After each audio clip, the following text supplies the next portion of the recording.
Hey, what's good, folks? Welcome back to the caster. Last week, we said goodbye to Patrick and his fancy shoes. Out with the old and in with the new. That's something you gotta get used to as an esports commentator. New games come out like every week, and you just gotta roll with it. Pick up a game, learn it real quick, and be able to deliver. That's the job of an esports commentator. This week, our contestants will be put to the test with a card game. A little bit different than the action games you're kind of used to when you think video games, but that's what it's all about, learning new things. We're gonna see who's got the ace and who will fold here on the caster.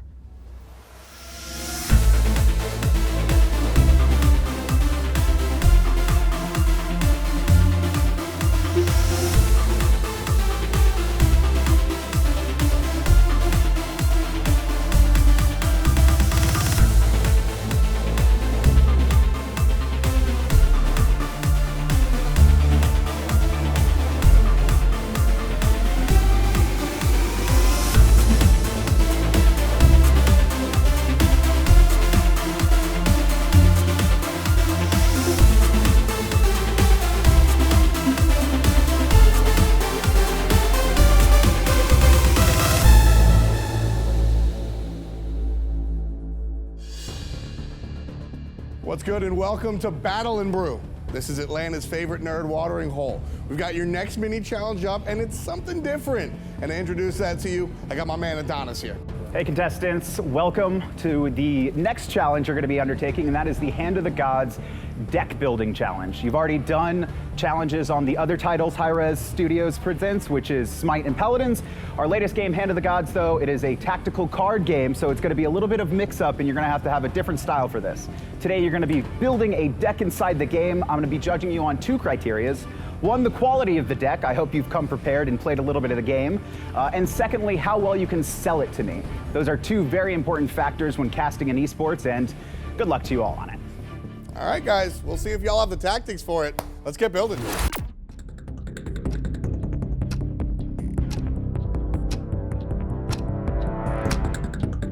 I'm so sick of being passive. I was really passive the first day, but today, rabies, no more being passive. I'm feeling really aggressive.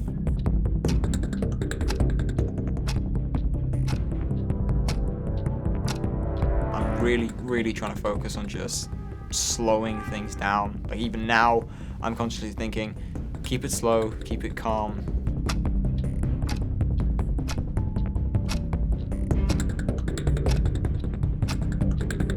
Five, 4, 3, 2, 1. All right, Gabrielle, so what deck did you end up making in Hand of the Gods? So I ended up actually going for an aggro Odin deck, and the reason for this was because the meta is in a constantly evolving state. I think one of the safer tactics is to go for something that's going to be a bit quicker, a bit more consistent each time, as opposed to maybe if you're in ladder, something control could work well, you have a bit of time to experiment, but you're only facing a couple choices per turn with an aggro deck, as opposed to something else or an OTK where it's much more combo reliant. My experience comes from a tactical card game, so everyone else seemed to think that I was going to be really strong in it. I was worried about how that knowledge would translate, but in the end it translated pretty well. All right, Raven, show me what you got for this challenge. All right, brother. I'm going with a new meta deck that people have been running lately. I actually found it online, and I just took a really big liking to it. It's called the Sobek with OP in the middle. All right, so this deck is actually formulated around the Raw champion, and it's just exactly as it says. Sobek, one of the strongest gods in the game right now, only a 2-cost champion, and he's able to get +1/+1 every time a team member is healed. Go for the square formation build on the board. Okay, you drop the Sobek, you drop the, where is it here? You drop the Decrepit Bowman. As soon as that breaks up into 2, and then you hit him with the Wombo, the meditation. The win conditions are pretty simple. You can either push down the pylons, or you can... Sorry, what are pylons?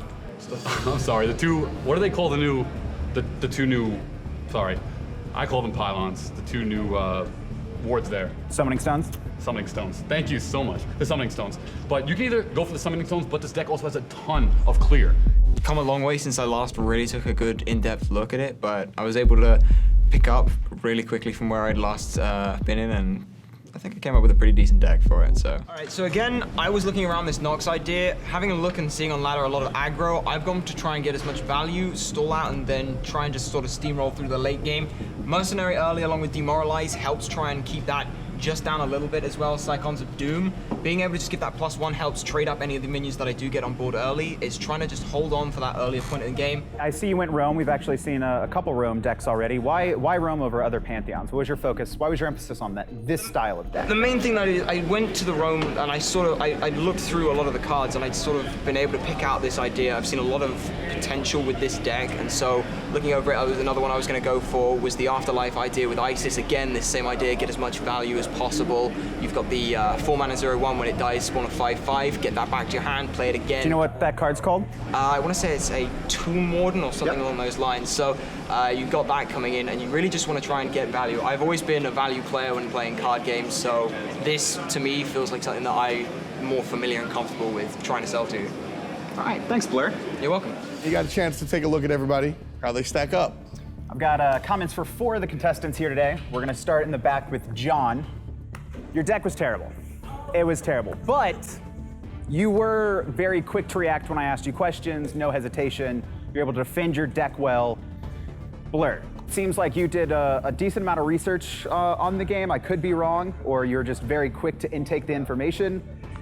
The only issue is you were just kind of reading stuff to me. It was one after the other, just like card A, card B, which it's great if you want to make a deck guide, but if you're casting to people, it's just gonna go on and on and on. You need to find ways to mix up what you're saying and not just read off what's on the screen right there. Rabies, you did phenomenal, actually. You seemed to know what you were talking about relating to the cards. You kind of knew a lot of terms relating to card games. I know you're a fighting game caster, so it's kind of a different world for you, but you clearly came prepared. You had one big mix-up, though. Saying pylons wasn't even that bad. You say stuff every once in a while, you're gonna say the wrong word, it's not that big of a deal, but you just stonewalled. You had no idea how to recover quick enough. Stuff is gonna go wrong. You're gonna say the wrong thing, your co-commentator is gonna say the wrong thing. You just need to be able to roll with that and recover quickly. That's the only spot where you failed. You definitely would have been a front runner to win this had that stumble not happened. Gabrielle, you are the winner of this challenge. Obviously, your duelist experience, I think, came in very strong here. You sold me the deck very well. You described a strategy going straight in. It wasn't rambling. It was talking about the different mechanics you had, the different options you had in your deck as well. So congratulations. Congratulations to Gabriella. Because you win the mini challenge, that means you're completely immune. You get to chill for the rest of the day. Everybody else, your main challenge will be, I'll tell you back at the studio. We'll see you in a few. Feels pretty good winning the mini challenge. I personally think it's the best prize for a mini challenge so far. Immunity feels pretty cool. Thankfully, Adonis did give me a little credit for, for at least going in confidently and, sort of defending the choices I made. So I feel like it wasn't all bad. So we just saw our contestants be the players. They built a deck. Now it's time for them to actually be the caster. When it comes down to it, Hand of the Gods is a much different feel. I mean, we watched Smite and Paladins judges, so what are you looking for here with this card game? Well, for me in particular, anyone who knows me knows that I don't come from a TCG background. So I want to learn. I want the casters to actually teach me. But also from a technical perspective, I want to see if some of the things we've been telling them to apply have been applied, the filler words and stuff like that, and pacing is gonna be my most important thing. For me, it's a slow game, a lot slower than Smite and Paladins, so I want to see them make me entertained and excited by it, which I think is going to be very difficult. Because Tactics is such a new game, it's very, very tricky for them to work out exactly how to cast this one. It should be more of a conversation, more of a story between the two, and I'd like to keep an eye on how they develop the story, as well as the information they provide us on the broadcast as well. Yeah, you guys are right. It's really about a conversation, but at the same time, I gotta be excited. I gotta stay engaged. Do they have it? We'll take a look right here at the main challenge. Today, our contestants will try their hand at something new. They'll have to cast a game of Hand of the Gods. It's different than the action games, so they'll have to feel out the pacing of a card game, and they'll have to teach the basics of a brand new experience. As I said before, not an action game, so you'll have to use your conversation and information to entertain instead of relying on the game itself. And of course the game is edited, so contestants will have to make sure not to get jumbled up when they see a cut or jump in the action. This time around, contestants have to be on their top game. 2 people are leaving, not just 1. All right, ladies and gentlemen, we've got SMITE tactics here. It looks like we've got a Roman deck here with Bologna as a leader. I believe that's their only option currently. And then an Egyptian deck here that's got Ra as their leader. Now, starting it off, we'll just cover, I think, the most important thing here about these decks. With Ra, I believe for his leader ability, he is able to heal. I think it's one within a specific target area, if that's correct. You are absolutely correct. Right. You know, Ra is very defensive. He's gonna pop those heals. Maybe we're gonna see some meditation. I don't know. But that Sobek strategy again. Yeah, the Sobek strategy. Well, you know, because that Sobek strategy just works. For those of you who don't know, Sobek, whenever an ally is going to be healed, he gains +1/+1. So Yes. trying to be able to get some board pressure and then go in for that doesn't necessarily look like it's going to be that. But we do see some Magma Slam. So a couple later cards right now for this Ra, pulling it back a little bit. he talks a lot. He doesn't pass the ball. He's not very cooperative, but not because he doesn't want to. He wants to. The problem he's just a solo caster. Yeah, and it used to be, I mean, if you haven't played the Hand of the Gods in a while, it used to be you had to kill the enemy leader. Well, it's not quite the case anymore. You have these 2 summoning stones on the side, and those are your real targets. You want to get those down before the game ends. That's your main objective. You're absolutely right. You are 100% correct again. And so let me take a look here. We have the Bologna, right? She's positioning herself in the middle of the map, and she's trying to press that advantage. However, we see the Ra deck playing a little bit more of a turtle style. Normally commentating, especially when I do play-by-play, it's much faster and it's much more engaged. But playing SMITE Hand of the Gods, SMITE tactics, it really forces you to slow it down, and actually going fast could be a hindrance to you. What they're doing so well is that Bologna, with that late and from mid-game control, he can completely take away your side of the battleground. He can completely take away your spawn zones. If he's sitting there right next to your summoning zones, it's like he's paying rent at that point. And it makes the cards he draws less valuable, absolutely, because you're not going to be able to put them into as strong of a position based on what he said. But I mean, absolutely. I mean, it's as if he's in your house, he's in your fridge, he's sort of rifling through it at this point. He's really sort of moved in on his space. I agree. If he stays any longer on this side of the map and he keeps pushing forward, he's not getting any retaliation because he's getting those first moves, he's getting those kills, not getting any reverse damage back to him. Right. He doesn't even have to pay rent anymore. Still 0 damage, you know, on those summoning stones. Brad actually didn't lose that much time, and the situation just reset. Okay, we have a reset right now. The Cupid is coming up probably for Bologna, and that's an important card. You know, Cupid has the ability to trade 2 for 1 because of his passive. Why would you play the Cupid on this board if you haven't got anything to be able to do it? I like the call for the Bologna to just come down right now. Yeah. You can still even use. We want to be able to. If you're going to be running this Bologna, you want to be making use of this. That heal, or sorry, that +2/+2. Yes. Help keep those minions. Get that 3/2 into a 3/4. Really get those stronger trades in. Whether or not we're going to see anything else come down, we could see that Tactician come in. You know, just maybe do a little bit more damage right now. I think Sobek is that burly roommate that kind of keeps someone from coming in and mooching off of you a little bit, and he didn't have Sobek there to sort of flex a little bit, so that's why that's why he was able to sort of come in and you know, take all the food out of his fridge so well. Again, that range damage for Cupid is so strong, but Anubis able to return it, so it is a trade here, but I think that trade is far and away in favor of Stoof at this point. As you can see, they're getting so much damage on those summoning stones. It's already down to 06. Ra's not there to heal. He has literally no units on the board. Well, there's that Sobek. I think we might say a little bit too late here at this point, right? I wanted to mention as well, we saw Giannis drop in here for our Roman side. Giannis is another powerful card. I believe a newer card as well, is that correct? He's a newer card, and he's very, very strong, especially in late game when you know that the opponent is just looking for that one draw. You can essentially make sure that they do not get that one draw. That cast was honestly the most fun I've had of all 3 of my casts. My extensive casting experience, that was extremely fun. You know, that 5 that execute is, I mean, it will help him out in this situation, but you really want to get your gods and minions on the board to kind of defend from this, and it doesn't look like he's going to be able to summon more than 1 Correct. his next turn.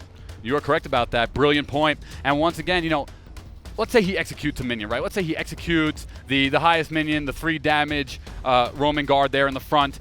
He could play that card. He's only down to 5 mana first. He can't play any of his 6 minions, and he has his 2 minion, which he could drop down, but it won't be enough. All the damage is right here on the board. This is looking like a victory in favor of Stu. Yeah, I can definitely see that coming up here pretty darn quick, especially as we're getting towards the bottom of the deck. We have only 6 cards left in each deck. It's coming down to the wire here. Somebody's going to have to make a move.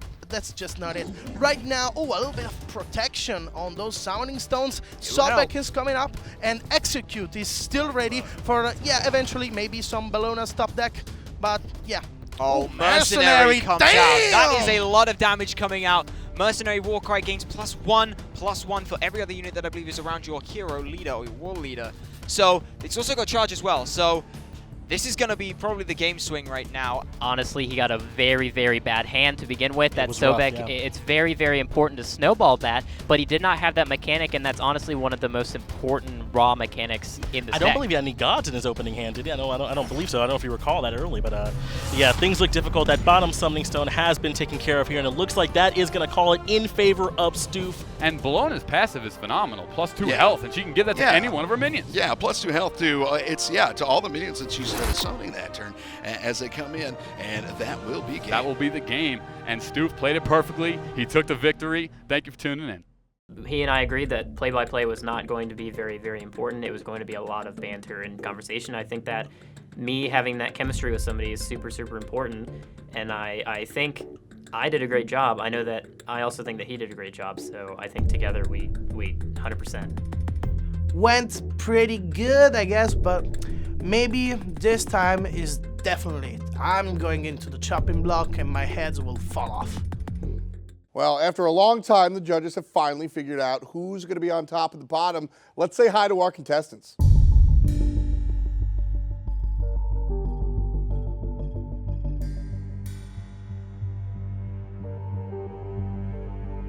Okay.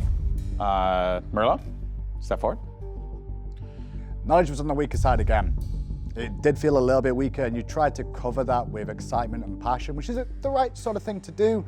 But like you said, the lack of knowledge kind of showed today. Go ahead and take a step back for the time being. Supersonic Blur, please come on down. Let's just cut to the chase here. Again, it was one of those very similar to Paladin's cast. It was good. It wasn't amazing. It wasn't bad. It was just good. At what point, when are you going to impress us, man? When your co-caster makes a mistake, how do you correct a mistake of a co-caster? Do you throw them under the bus? That's like a cardinal sin in casting of like, if your co-caster makes a mistake, you're there to cover and support.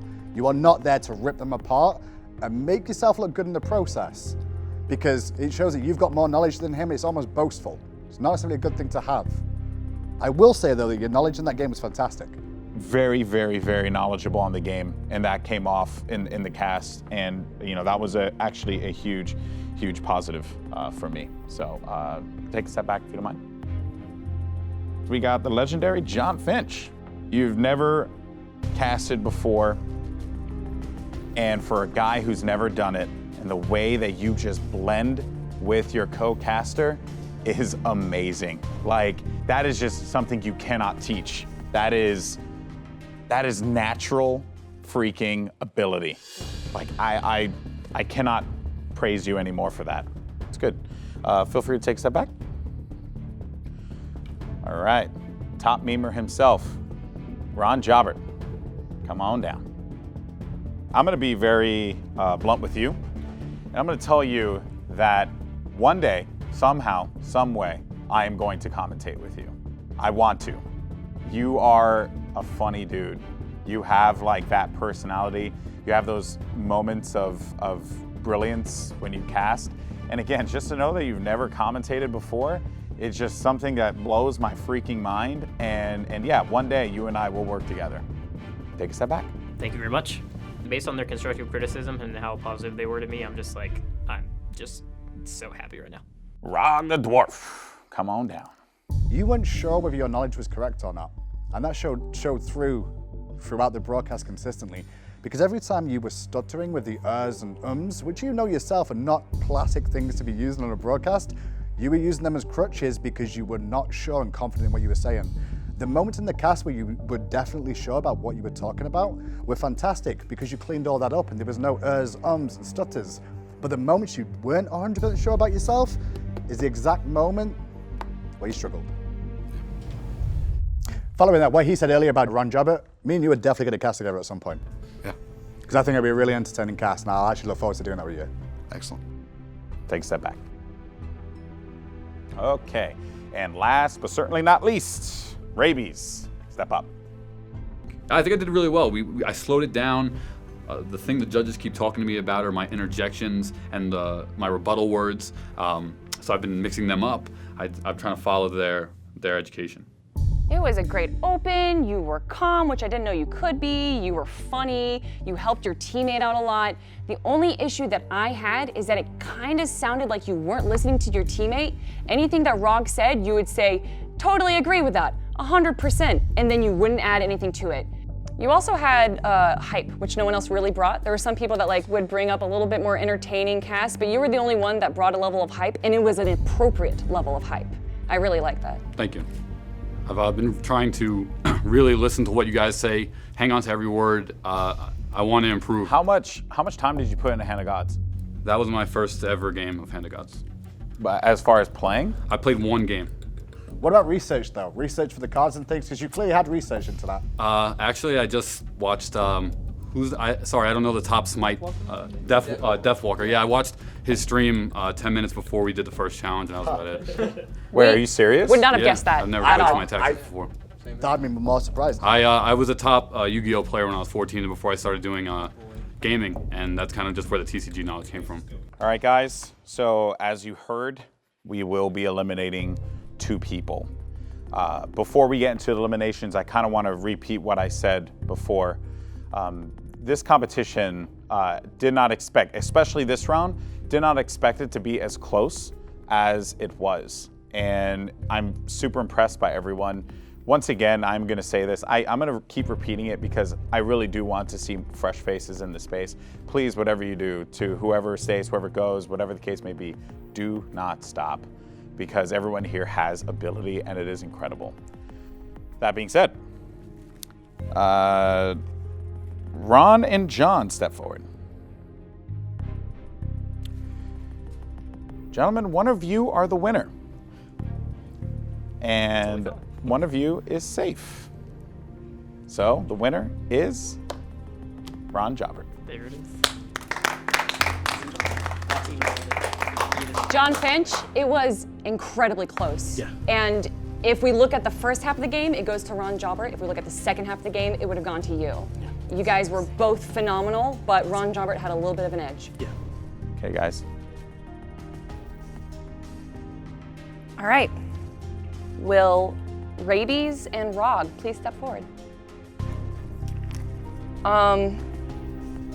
Rabies, I think you heard it from us. We thought you did really well, even in a game that we didn't expect you to do very well. Rog, I think a few of us had expectations out of you, with one of the only people having professional broadcasting experience, and you just never really impressed us. You stayed just in the middle throughout all of the challenges that we've seen. And on the opposite end of the spectrum, Rabies, you did relatively poorly at the start of it, to the point where I wanted to send you home, and now you're one of my favorite people here. Thank you. You've grown, you've shown growth, and Rog, I'm sorry, but I don't see any growth from you, and you will be going home. So, Rabies, that means you're safe? Thank you so much. One thing that you really let down on, I feel, and someone who works in the industry for a while now, research is so important before you go live and do these things. And I feel like you've had adequate time compared to the rest as well to get that in place. And if, with your background knowledge as well, you should know how much research is important to you when you go live with these things. The fact that some of these guys pulled it off, and we thought they'd done lots of research and they hadn't, and you couldn't do that, it's why this decision is the way it is. Yeah. Thank you, though. Thank you guys for the opportunity. I can definitely see where they're coming from, and you know, with my experience, I should have done a little more homework on tactics. I knew that was my weak point, and I should have spent some more time on it. And then there were 2. Oh, my favorite 2 as well. Step forward, boys. The EU powerhouses you called yourselves earlier today. I gave you both negatives today, and I think you both did interesting on the cast. I think together you worked well. Supersonic? Yeah. I think your performance over the course of the tournament has been average. That's not good enough. I think it's been average, and the one thing you fall into is the classic English problem of English casters are all known for the same voice, and the personality has to come through. And it hasn't. That being said though, Give me some personality. We're going to keep you in. We know you have personality. We want to see it. We see it outside of the cast. You got to bring it into the cast. Thank you. Merlo, sadly, obviously, with that, you are going to be eliminated here. But I do want to say, as an Italian and the passion there, you saw me on day one, boy. Thanks. But as the same thing with Rog from my point of view, knowledge is important. Knowledge is key. You know you're going to be commentating video games, and what games you're commentating, you've got to try and put the research in, or at least look like you know what you're talking about and have the confidence there. Can I say one thing? Of course you can. Please. Thanks. I mean, this was a one-time chance of opportunity. I mean, it was just amazing. I just needed that, you know. I needed confirmation. Marlo, you can do both English and Italian casting, and I'm just going back into my country, okay? But yeah, we'll see each other next year. We better. You we will see each other next year. You keep working on it. Dude, keep that passion, man, and keep those sham wows. We might have been giving you a little bit of, but it made us smile every time. Yeah. Really did. Thanks again. It was really important for me. Well, time to hit the stage. Yeah, I'm feeling great. I feel fine. Man, what a ride, I know. It was incredible. I feel so confident going back to Italy right now. I can take any challenge. The $10,000 would have been nice, but it's been such an awesome opportunity to come here and meet everybody and make all these great connections and hang out at Hi-Rez, and it's been awesome. Really, it's been an awesome opportunity. It sucks that I'm not going to be on the show anymore, but hey, I'm here in Atlanta. I'm hanging out at my favorite game studio. I really can't complain. Everything felt great. I learned a bunch of stuff. I'm gonna use this newfound knowledge to just improve my situation and also to set up a pretty high bar in Italy, you know? We're so far behind, and this is all pure, complete esport knowledge from one of the best companies in the world, and I'm just lucky, man. I'm just so pumped up. Today we say goodbye to a seasoned veteran and a man with so much passion he almost couldn't contain it. We're down to 5, and honestly, the small things are making the difference. We have 5 casters left, but now we need to find the caster. We'll find out next time here on The Caster. Hey, what's up, folks? Tom Battinger here. On behalf of everybody that took part, thanks for watching The Caster. We really appreciate it. But if you want to dig even deeper and find behind-the-scenes action, some commentary, and all the other fun stuff, check out The Caster's YouTube page, youtube.com/TheCasterShow. We definitely appreciate it, and we'll see you later.